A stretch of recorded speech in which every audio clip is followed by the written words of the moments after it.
Bine m-am regăsit, sunt câțiva ani de când pe acest site discutăm liber, neînhibat, despre problemele adventismului de ziua șaptea și ale creștinismului contemporan în contextul școlii de sabat, în mod special.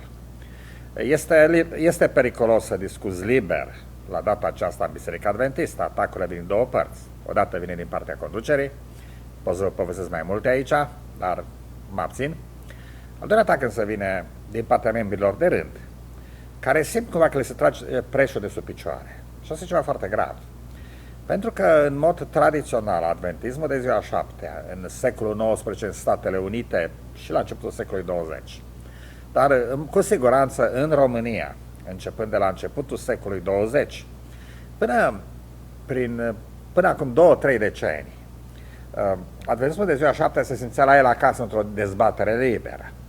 Și discuția liberă despre Biblie, despre termeni teologice, era oarecum înțeleasă că ar duce la adevăr și adevărul nu se teme de dezbatere. Acum, cei mai mulți membri se tem de dezbatere. Și se tem de dezbatere pentru că se tem că li se iau niște certitudini. Preferă să nu discute și să citez, credem așa cum am fost învățați. Da?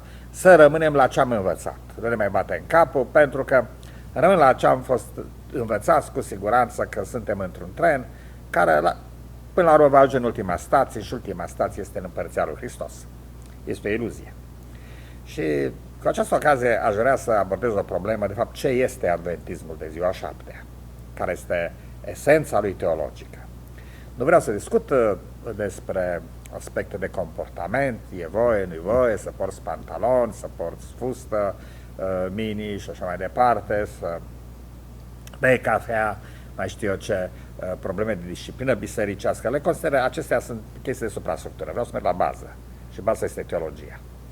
Cei mai mulți adventiști de ziua șaptea nu înțeleg în ce constă propria lor teologie, pentru că nu au această educație, mai întâi pentru că pastorii nu încearcă să-și educe teologii, membrii, ci preferă să rămână la apeluri emoționale, la frică, la,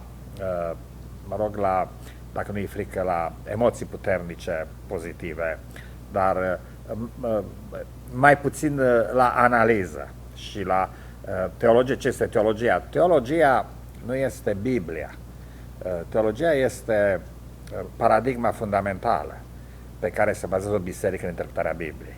Este un mit la noi, la adventiști, că dacă lași Biblia să se explice singură, vei ajunge la adventismul de ziua șaptea. Și asta este fals. De fapt, dacă lași Biblia să se explice singură, nu ajungi la niciuna dintre confesiunile creștine. Poate că dacă lași Vechiul Testament să se explice singur, ajungi la iudaism. Dar dacă lași Vechiul și Noul Testament împreună să se explice singure, ajungi la contradicții.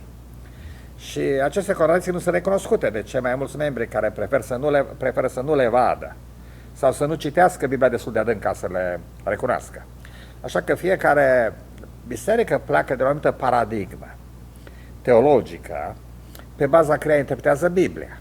Aceasta, dacă vreți, și are rădăcina chiar în epistola către Galateni, în care Pavel spune că paradigma teologică prin care trebuie interpretată întreaga Scriptură este Evanghelia lui. Și aici Pavel recunoaște implicit că Biblia poate fi înțeleasă în mai multe feluri. Din cauza asta ai nevoie de o paradigmă teologică care constă, în ultimă instanță, în vestea că Iisus a murit, a înviat și păcate sunt iertate prin jertfa lui Iisus. Dar care este acea paradigmă teologică care deosebește adventismul de ziua șaptea de alte biserici creștine?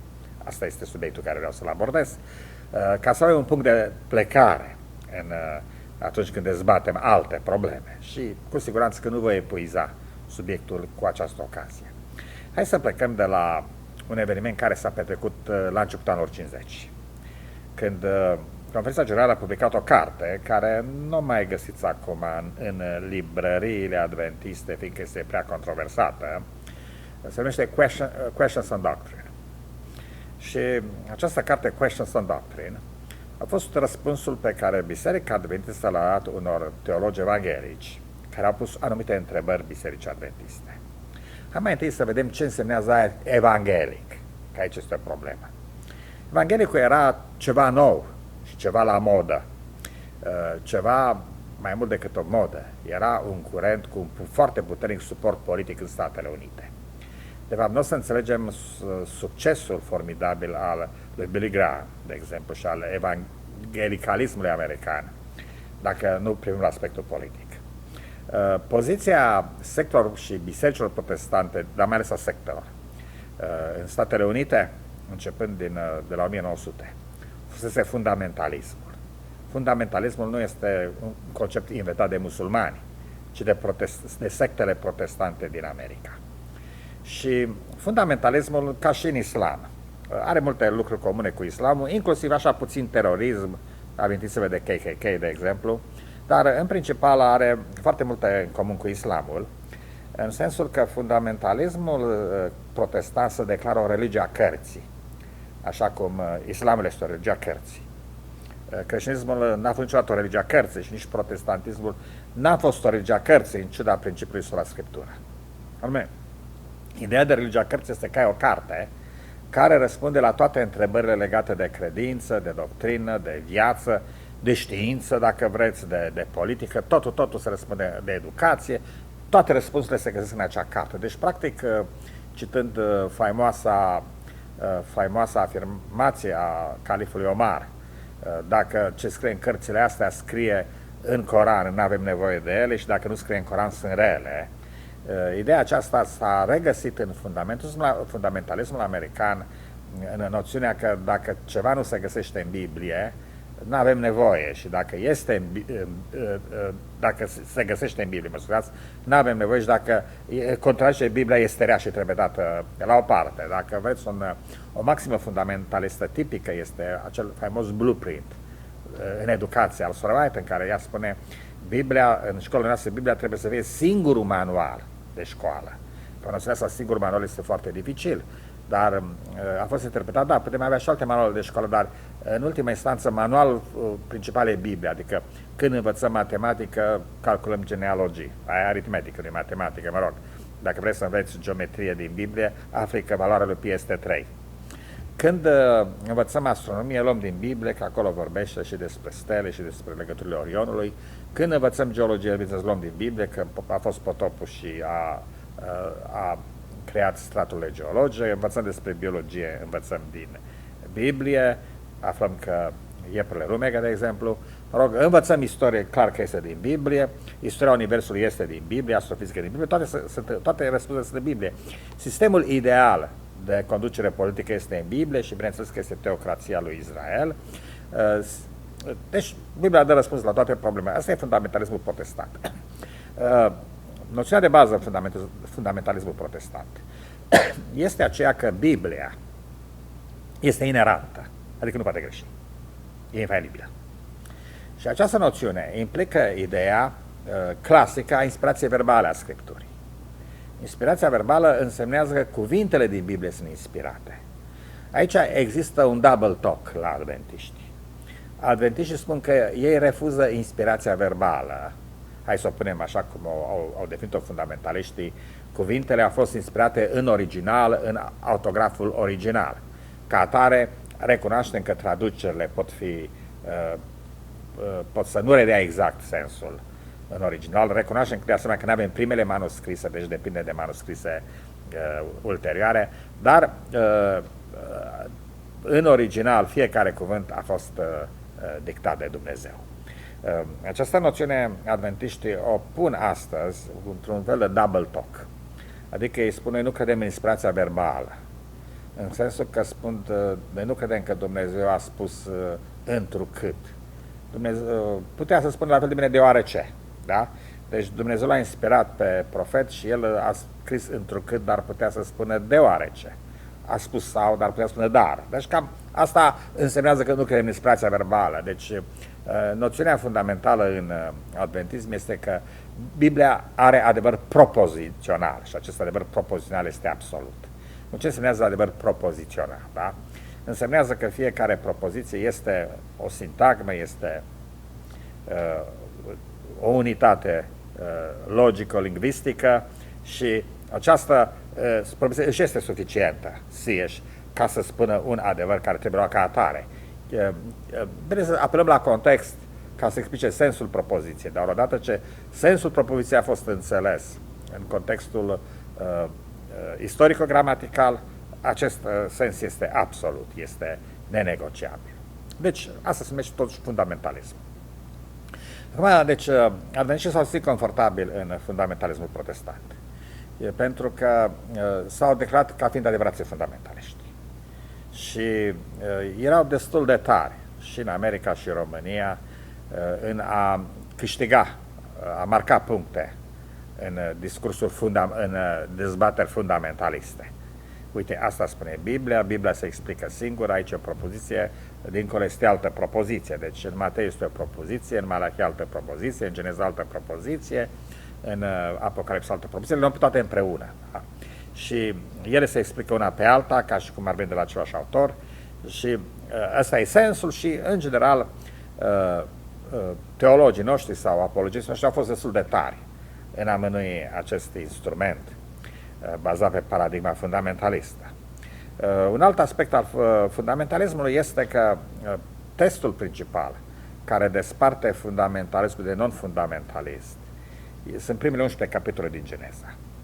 Un fundamentalist va accepta că aceste capitole sunt istoria literală, factuală a lumii, de la creație până la turnul Babel, în timp ce cei mai mulți teologi privesc aici mai degrabă că Biblia, fără să conteste inspirația Bibliei, consideră că sunt niște mituri reciclate și niște narațiuni prelucrate într-un anumit context, care nu au adevăr factual istoric.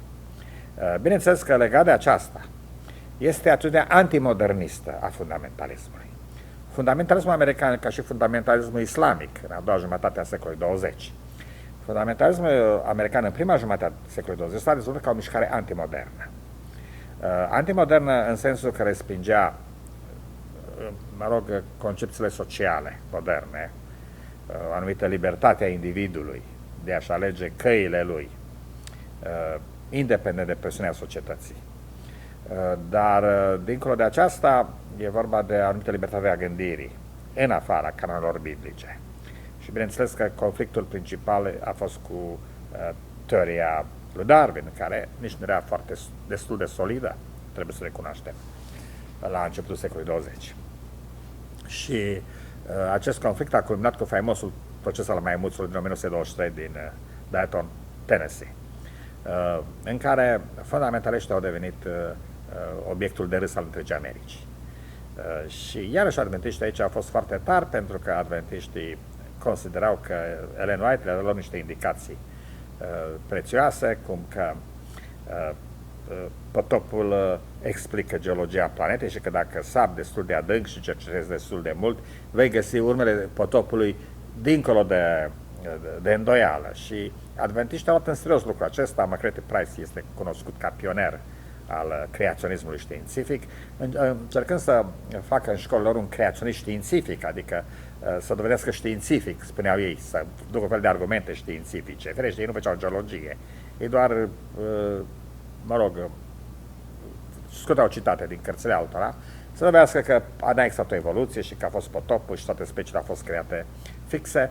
Asta apoi a fost preluată de fundamentaliștii americani destul de repede și mai ales în 1960, Henry Morris, creaționismul științific, potopul biblic.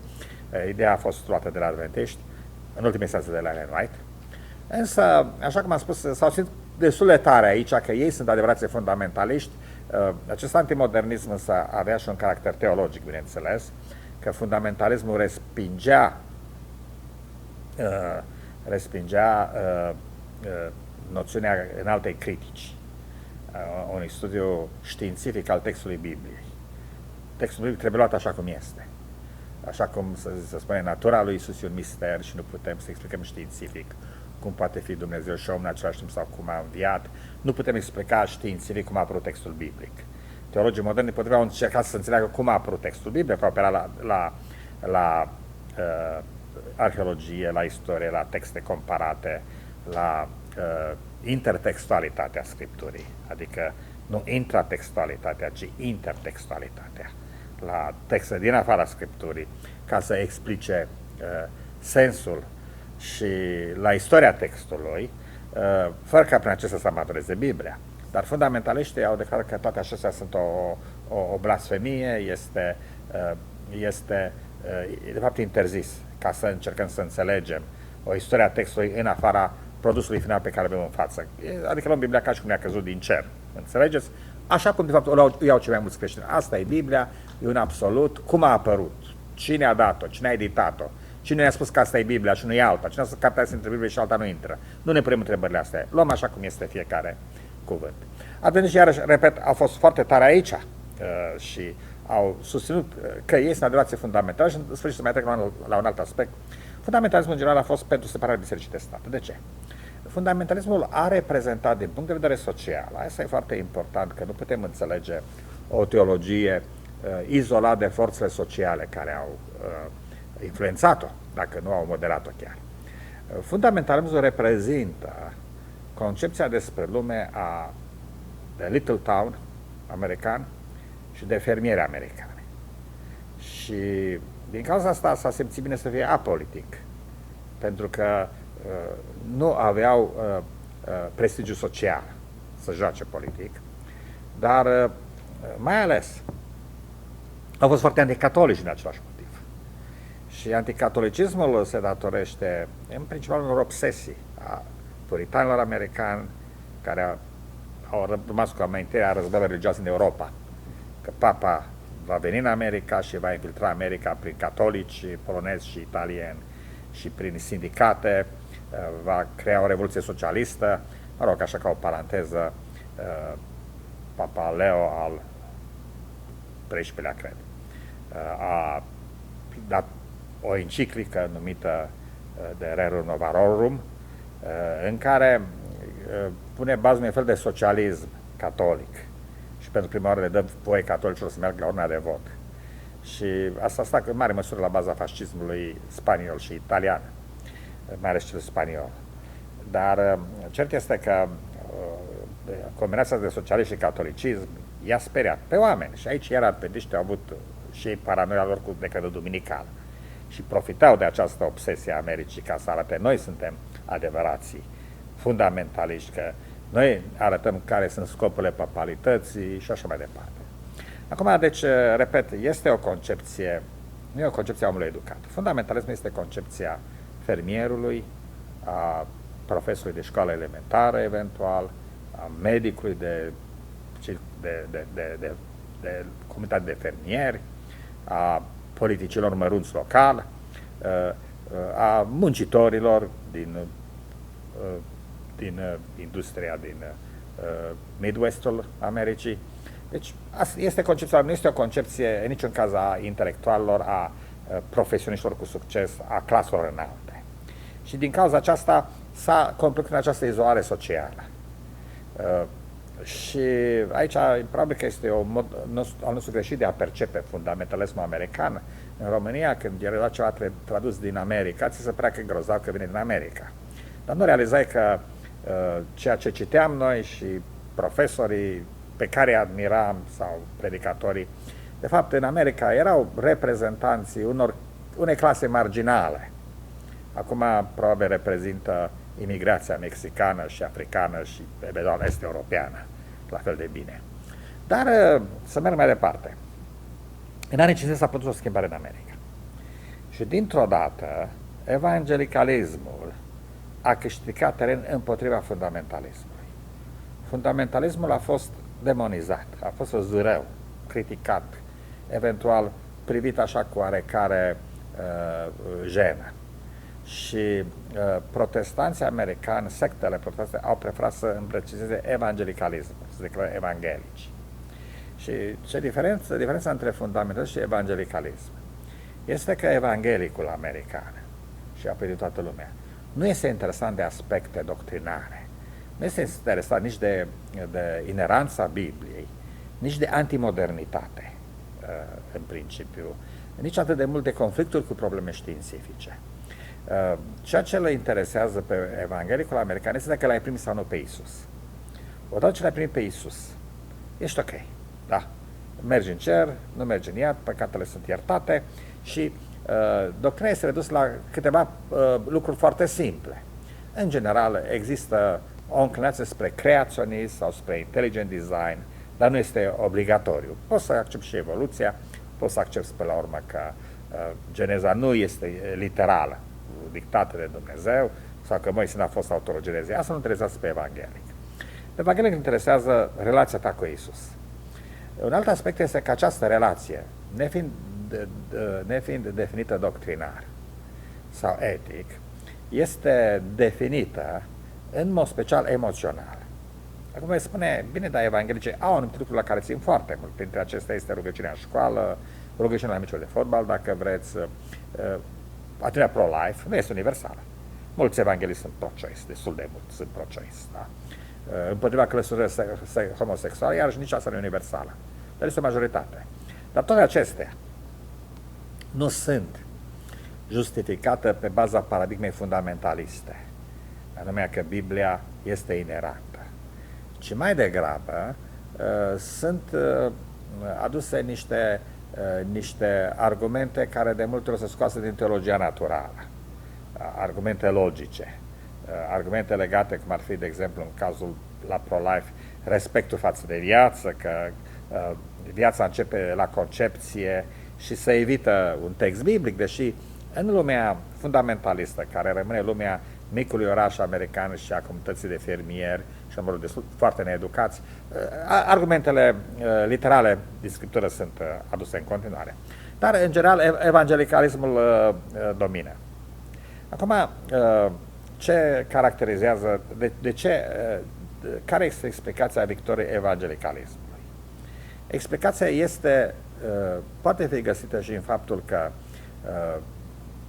generațiile noi de baptiști și metodiști și penticostali, chiar mai puțin penticostali probabil, în special de baptiști, au făcut școală, au avut mai multă educație, au fost influențați de alte curente și nu s-au simțit bine în acest conflict cu modernitatea și au vrut o concepție mai inclusivistă. Dar este un alt motiv principal care e politic. Și care este acest motiv politic care a făcut ca evangelicalismul să devină religia corectă politică în America? Anume, e vorba despre președinția lui Eisenhower. Președinția lui Eisenhower a avut loc chiar în perioada când a fost publicată Questions on Doctrine. Și Eisenhower a avut prima oară ideea să creeze un anumit conflict ideologic religios între Statele Unite și Uniunea Sovietică. Baza conflictului între Statele Unite și Uniunea Sovietică a fost acela că Uniunea Sovietică este comunism și anti-individualism, nu recunoaște libertatea individuală, în timp ce lumea liberă, prin aceasta înțelegând Europa și America, dimpotrivă e o societate capitalistă, democrată, liberală, care recunoaște libertatea individuală și e un conflict între libertate, deci între libertatea individuală, între individualism în ultima instanță și un sistem în care comunitatea are precedența asupra individului și mai ales statul are precedența asupra individului în numele comunității, da? Dar firește că statul vorbește în numele socialismului a comunității, așa că ideologia opusă este individualismul. Însă Einstein a avut o altă idee. Ce ar fi ca acest conflict, ca să aibă mai mult apel la popor, la populație, la omul de jos, la omul simplu, ce ar fi să redefinească acest conflict ca un conflict între ateism și cei care cred în Dumnezeu, adică America. Și atunci America a fost redefinită ca One Nation Under God. America niciodată n-a fost definită de sloganul One Nation Under God, ci es pluribus unum, adică din mai mulți unul singur, nu o națiune sub Dumnezeu. One Nation Under God apare în Pledge of Allegiance, introdus de Columbus Knights, care este masoneria catolică sau versiunea catolică a masoneriei în Statele Unite. Ei au introdus acesta în Pledge of Allegiance, salutul steagului, care înainte se făcea cu mâna așa și acum se face cu mâna așa, mă rog, vremurile s-au schimbat. Dar cert este că au introdus această frază și pe bagnota de $1 a fost schimbat iarăși sloganul Pluribus Unum, cu sloganul In God We Trust. Aceasta a fost politica lui Eisenhower, de a uni evrei, catolici, protestanți și musulmani, erau mai puțini atunci în America, sub un singur slogan, o națiune sub Dumnezeu, opusă sistemului sovietic care este ateist. Și Eisenhower a fost primul care a apelat în perioada legii la rugăciuni publice, toți oamenii care cred în Dumnezeu să roage și așa mai departe, dar nu există acea diviziune care este acum între un partidul lui Dumnezeu, care a fost probabil Partidul Republican până la candidatura lui Trump, greu să mai explic că Partidul Republican e Partidul lui Dumnezeu acum, când Trump este candidatul partidului, și democrați, care a fost sunt ca Partidul fără Dumnezeu, dar această împărțire a Americii între un partid al lui Dumnezeu și un partid fără Dumnezeu vine de perioada Nixon și este o chestie de demagogie, bineînțeles, care ia fraierii pe foarte mulți creștini, trebuie să recunosc. Vine din perioada Nixon, nu vine de la Eisenhower. Eisenhower a avut ideea, noi suntem țara lui Dumnezeu și rușii sunt imperiul rău al lui Satana, ateu și așa mai departe. Bun. Deci e anumită forță politică și icoana acestei noi mișcări este Billy Graham, care este un predicare mediocru din toate punctele de vedere, dar a fost promovat așa cum a fost promovată și Maica Tereza sau Malala, promovată astăzi ca poster girl de liberale, așa, mai departe. Deci a fost promovat Billy Graham ca poster boy, un predicator mediocru, care nu spune niciodată mare lucru, poster boy al evangelicalismului. În acest context, adventiștii dintr-o dată s-au simțit, au simțit nevoia să se redefinească ca evanghelici și ei. Și au spus, noi suntem evanghelici. Și atunci evanghelicii au spus, voi nu sunteți evanghelici. De ce nu suntem evanghelici? Da? Păi noi credem în Iisus, îl iubim și așa mai departe. Nu. Nu sunteți evanghelici din mai multe motive și încercând să definească teologii ce sunt evanghelic. Da?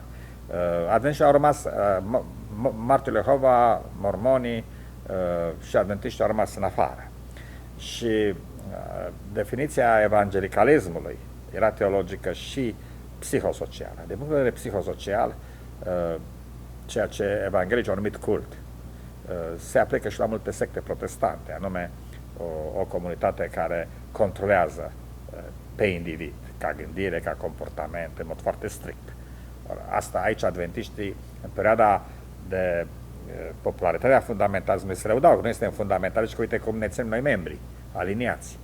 Dar acum evanghelicii, fiind mai flexibili, priveau cu suspiciune acest tip de control al individului într-o biserică protestantă.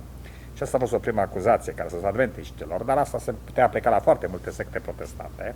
Însă altfel a fost doctrinarea, anume ce e un evanghelic, da? Bun. Ceea ce s-a reproșat adventiștilor este că au o autoritate în afara Bibliei, Ellen White. Adventiștii au protestat că ei, de fapt, nu o folosesc pe Ellen White ca autoritate canonică și aici e foarte mult double talk, bineînțeles. Ellen White este canonică pentru adventiști, de ce să nu recunoaștem, dar ei spun că nu este canonică, că este ochelare prin care privești Biblia. Mă rog, până la urmă, în ultima instanță, ceea ce definește înțelesul Bibliei sunt ochelari pe care iei tu și spui că se explică Biblia, deci asta e ultima autoritate, autoritate canonică, dar lăsăm asta la o parte. Miezul problemei a fost dacă ispășirea s-a făcut sau nu la cruce. Și adventiștii au spus, nu, noi credem că ispășirea s-a făcut la cruce. Nicio problemă. Altă problemă a fost dacă Iisus a avut sau nu natură căzută. Și adventiștii au spus, nu, noi credem că Iisus a avut natură necăzută. Da? Deci un evanghelic care crede că mântuirea vine prin Iisus, doar prin Iisus, că nu poate face nimic pentru mântuire, crește că consideră că Iisus a avut o natură necăzută. Pentru că nu poate mântui pe el, nu poți scoți pe cineva din groapă dacă și tu ești în groapă. Da? Asta e ideea. A doua problemă, evanghelicul consideră, pe baza epistolei către romani, foarte clar, și tradiția protestantă, că ispășirea s-a făcut la cruce. N-a fost nimic după cruce, da? Deci evanghelicii privesc cu suspiciune catolicii care mai fac ceva. La mesă transformă vinul și pâinea în trupul și sângele Domnului, oarecum repetă ispășirea. Zic, nu, ispășirea s-a făcut de securitate, s-a făcut pe cruce. Și a spus, adventiștilor, voi nu credeți asta. Și a spus, nu, voi n-ați înțeles bine ce spunem. De fapt, credem că ispășirea s-a făcut la cruce. Credem că Iisus a avut natură necăzută. Și atunci, cum se face că Ellen White, a voastră, susține de multe lucruri acestea? Da, e adevărat că susține. Dar ea nu este Biblie pentru noi și, pe la urmă, ea și-a corectat vederile spre sfârșitul vieții, după 1888.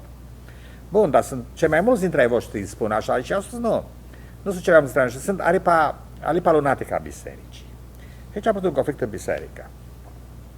Pentru că foarte mulți s-au simțit insultați de noțiunea, în special Andreessen, s-au simțit Heartland iarăși, ok, începe Heartland, s-au simțit insultați de noțiunea că aripa lunatică a bisericii crede că Iisus a avut natură căzută sau că Iisus nu s-a făcut la cruce. Și ca atare, ei au protestat că Questions of Doctrine este o apostazie. Ca să fac istoria scurtă, Adventismul s-a împărțit în două aripi.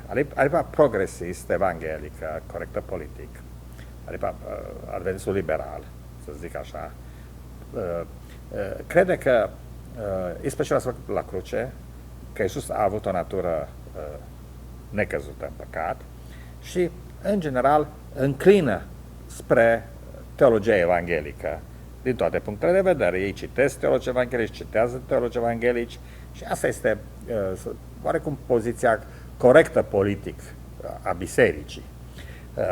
De cealaltă parte există, așa cum odată cu apariția evangelicalismului, mulți protestanți frustrați au devenit mai radicali în fundamentalismul lor. Sunt acei adventiști care au devenit radicali în fundamentalismul lor, reprezentantul cel mai fidel fiind Heartland la această mișcare, apoi un alt reprezentant este Amazing Facts, PABN, de ce să nu spunem, după aceea, dacă luăm altele, este Our Firm Foundation, o publicație care acum văd că apare tot mai rar. Toate acestea au susținut poziția zisă istorică adventismului, adică adventismul fundamentalist. Care sunt argumentele lor? De exemplu, dacă Iisus a avut natură necăzută, cum poate ultima generație de 144.000 să trăiască fără păcat? Mai ales în timpul de sfânturare după încheierea Harului. Dacă ispășirea s-a făcut la cruce, ce mai face acum Iisus în sanctuar? Să dărâmă toată teologia noastră. Și de aici conflictul. Conflictul a devenit tot mai cețos. În sensul că astăzi, cei mai mulți care înclină spre Heartland sau spre Heartland deja istorie, da, spre Amazing Facts, spre Doug Batchelor, spre Red Wilson, spre 3ABN, spre în România, să zic, Iacob Coman, Lucian Cristescu, Măclar, pe cine să mai dau exemplu, Florin Lăiu. Lăiu este un tip care, în general, e deschis la evanghelic și la fundamentalist în același timp. Deci, e un caz mai special. Toți aceștia au un apel foarte puternic la anumită clasă de adventiști conservatori, care însă nu înțeleg exact de ce există aripa asta și există aripa cealaltă în adventism. Eu însă n-am înțeles-o foarte mult timp, a fost o confuzie pentru mine, pentru că eu credeam că adventismul este unit. Când m-am dus la seminar, credeam că există un singur adventism. Până am aflat că e un adventism adevărat și un apostaziat și mi-a trebuit ani de zile ca să înțeleg ce s-a întâmplat, pentru că nimeni nu spunea. Așa că înțeleg confuzia care mintea multora. Practic, așa cum am spus, toată problema pleacă de la întrebarea dacă adventiștii sunt evanghelici sau nu sunt evanghelici și la diferența între teologia adventistă tradițională cu ispășirea care se face în sanctuar, generația perfectă, ferește sabatul, asta e ceva foarte important, reforma sanitară, rolul Ellen A. White ca autor canonic și adventismul evanghelic care spune Ellen White nu este autor canonic, totul este relația ta cu Iisus. Și acum vreau să ispășirea s-a făcut la cruce, noi nu mai avem ce adăuga, bineînțeles cu o viață perfectă, fără păcat, celor 140.000, dar nici Iisus nu mai face nimic altceva în sanctuar, e acolo și el în sanctuar, o fi un sanctuar ceresc sau doar simbolic, nu ne interesează. Cert este că totul s-a terminat pe cruce, Iisus n-a mai făcut nimic în cer, după aceea unde ar fi acest cer. Și acest contradicție, acest conflict, așa cum se întâmplă, a avut multe fractale, adică multe conflicte colaterale și secundare, care s-au tras de aici și pe măsură ce acestea s-au înmulțit, au creat o anumită confuzie, că nu mai știe ce să creadă. Acum, aș vrea să, în primul rând, să aduc o critică adventismului evanghelic. Și anume, adevărul este că adventismul nu este o religie evanghelică. Mai întâi, evangelicalismul în sine nu mi se pare chiar un lucru atât de demn de admirat. Am spus că evangelicalismul este, în primul rând, înainte de a fi un produs teologic, e un produs politic, al unei concepții maniheiste despre lupta între bine și rău. Conflictul între Statele Unite și Uniunea Sovietică a fost vândut americanului simplu și needucat, ca un conflict cosmic între bine și rău, un fel de marea luptă. Nu suntem singurii, se pare, care practicăm acest tip de propagandă, în care America este cu Dumnezeu și Uniunea Sovietică este cu diavolul, adică este cu ateismul. Și în acest context, evangelicalismul a fost un protestantism foarte inclusivist, America fiind protestantă la originea ei, a fost un protestantism inclusivist, în care fiecare biserică protestantă nu avea altceva de făcut decât să spună, da, eu cred asta sau altă, dar totuși Isus este totul și pe urmă ne interesează Isus și Isus și Isus și Isus, Jesus, etc. Așa că chiar și mormonii, la ora actuală, se prezintă ca o biserică evanghelică, deși doctrina lor este greu de împăcat cu evangelicalismul. Martorii Jehova, se pare, nu sunt atât de entuziaști să intre în bandwagon, cum se spune, în orchestra aceasta, din motive care țin de faptul că conducătorii au o putere foarte mare asupra membrilor și nu le convine să o împartă cu alții. Și în adventism însă este o confuzie totală și un conflict și o luptă. De la început vreau să spun că, de asemenea, evangelicalismul implică anumite întrebări. Adică, ideea este că luăm anumite axiome, ca fiind standard și celelalte sunt secundare. Dar întrebarea care se pune, este evangelicalismul o paradigmă istorică legitimă în creștinism? Și răspunsul este nu. Paradigma este protestantismul. Evangelicalismul este o subclasă a protestantismului. Și ca interpretarea Bibliei are mari probleme. La fel cum are alte probleme teologice. Evangelicalismul nu are vreodată aceste probleme teologice, ci a preferat să le ignore și a povestit despre Isus.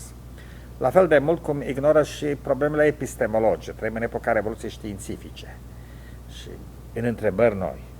În mod special, firește, istoria Universului și istoria vieții pe Pământ ridică multe probleme pentru orice evanghelic, la fel cum și istoria umană și preistoria umană ridică foarte multe întrebări. Problemele sociale și etice cu care se confruntă lumea, problemele filozofice ale secolului 21, iarăși, evangelicalismul nu are un răspuns și preferă să evite aceste probleme, să le ignore. Spune, tot ce contează este de Isus. Ai o întrebare, îl întrebi pe Isus în cer. Da? Dacă l-ai pe Isus, totul este bine, noi îl predicăm pe Isus, ne interesează altceva. Asta este problema teologică și epistemologică a evangelicalismului. Pe de altă parte, în niciun caz fundamentalismul și în niciun caz fundamentalismul adventist nu este un răspuns aici. Dar întrebarea pe care vreau să pun este, ce este adventismul de ziua șaptea? Și privind la paradigmele istorice ale creștinismului, sper că probabil că dumneavoastră ați ascultat emisiunea despre Oxigen, despre islam, observăm că adventismul este o formă de iudeo-creștinism. Nu este nici ortodoxie, nici catolicism, nici protestantism, cele trei paradigme istorice ale creștinismului. Nici evangelicalism, pentru că evangelicalismul este o anumită interpretare emoțională a protestantismului. Adventismul de ziua șaptea este o formă de iudeo-creștinism. Și aici este punctul de plecare. Ceea ce au descoperit adventiștii, fără să vrea, după 1844, au fost epistola către evrei și au descoperit o anumită paradigmă creștină care fusese uitată sau, dacă vreți, fusese reinventată în islam, dar a fost uitată. Ori această paradigmă ei au înțeles-o destul de bine, zic eu, însă au avut o confuzie cu privire la Biblie. Nu au înțeles că în Biblie există, în Noul Testament și la Noul Testament, există două paradigme diferite în același timp. Creștinismul neamurilor și creștinismul de la Ierusalim. Și amândouă sunt legitime. Așa că eu nu vorbesc ca să, care e adevărat asta sau aia altă, ca un adevăr absolut, mântuitor. Încerc din punct de vedere istoric să înțeleg lucrurile și Vreau să nu-mi cere să depășesc cadrul istoriei, să spui, mă întrebe, dar ce crezi tu și ce trebuie să facem ca să fim mântuiți. Nu fac doar analiză istorică, așa că mă opresc aici. Pasul următor va fi să înțelegem ce s-a întâmplat în 1844 și cum a fost descoperită și înțeleasă epistola către evrei după 1844 și care au fost implicațiile pentru mișcare după aceea. Și ce aș vrea să înțelegeți este cine suntem noi. Și să plecăm de la ceea ce suntem și plecând de la ceea ce suntem să căutăm să răspundem la toate dilemele timpului, începând cu interpretarea Bibliei și interpretarea lumii și înțelegerea sensului vieții. Vă mulțumesc pentru atenție. Pe săptămâna viitoare. La revedere!